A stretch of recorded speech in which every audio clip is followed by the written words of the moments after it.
What I think is so phenomenal about the horse is at the time it was introduced to our nations, it changed our way of life.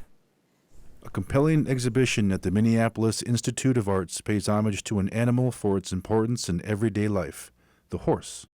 It is revered as a relative and honored member of the Oceti Sakowin community. It strengthened us as people. It became not only an ally, but a close and trusted friend. It enabled women to move much more objects, right? Because before they were either doing it themselves or they had dogs hooked up to a travois, but all of a sudden they had all of this power of the horse. Our warriors were suddenly able to hunt much more efficiently because they could easily go into the buffalo herds and cut through them with their horses. It really changed how they were living, hunting, moving, all of those things. As we were forced into these reservation situations, they also helped us to maintain connections to past lifeways. What we envisioned is showing the range of materials, the range of art forms that are a part of Horse Nation and the Oceti Sakowin. And this was the vision and execution of the formidable Keith Braveheart, who's Lakota. And he wanted to celebrate the horse for the Oceti Sakowin. The Minneapolis Institute of Arts is the last stop of a nationwide tour for the exhibit, which took 2 years of planning by Keith and 1 year by staff at the Institute. It was his intention to have the final exhibition space in the Dakota land, which is the original land of all people of the Oceti Sakowin. We have partnered with All My Relations Gallery and Two Rivers Gallery. There are over 150 objects, 20 or 21 of which you see here, and other objects are at All My Relations and at Two Rivers. I was part of a lot of the early meetings, and although Jill selected the artwork, then we kind of usually collaborate on how we think it's going to look once it's installed, and we work really closely with our design team. So our designer's name is Bill Skoji, and we work with him. Jill and I felt really strongly that we wanted to have the four masks facing the four directions. And we took that idea to Bill. So he presented us with some ideas of mounting them on poles, and they would always be in the circle like you see them now. We quickly realized that that wasn't going to work because of the nature of the mounts that are underneath the masks. He came up with the idea to make it a little bit taller so that the masks would actually be the level of what a horse, if we're seeing a mask on a horse.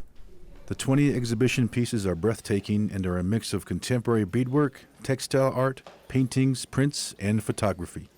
I think my favorite work is the work that has been made most recently. It was made in 2 weeks. It was made by a Dakota sisters, 2 Dakota sisters from Lower Sioux, the O'Keefe sisters, and it is this beautiful horse mask that is on buckskin, has beautiful eagle feathers, just very elegant designs. It is to commemorate the 38+2. One thing about this exhibition that I think is really special is Keith Braveheart tried to work with people at all levels within their artistic practice. And so, although all of them are united by the theme of a relationship to Horse Nation, they are also united in that it's a representation of our community, not the representation of one famous artist or one, really trying to elevate the community. And so that's something that I really appreciate about this show.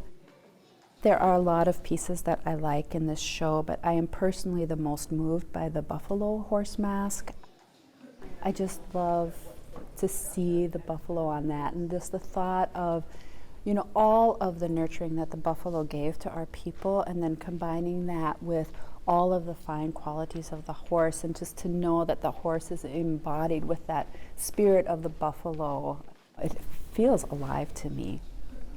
What we hope our visitors will enjoy and see is this range of art that is a part of Oceti Sakowin, and to see the connection, the deep connection of the horse with Lakota, Dakota, and Nakota people.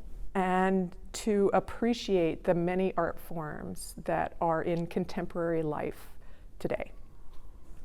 It's a great honor for me personally to have Arthur Amiot's work in this show. He is somebody that I've admired for a long time, and to see his work coupled with the modern work of Juanita Growing Thunder and her family, who is also somebody that's a big idol of mine, I don't know, that's something that really speaks to me. By having this show at MIA and at All My Relations and at Two Rivers Gallery, it's breaking down barriers.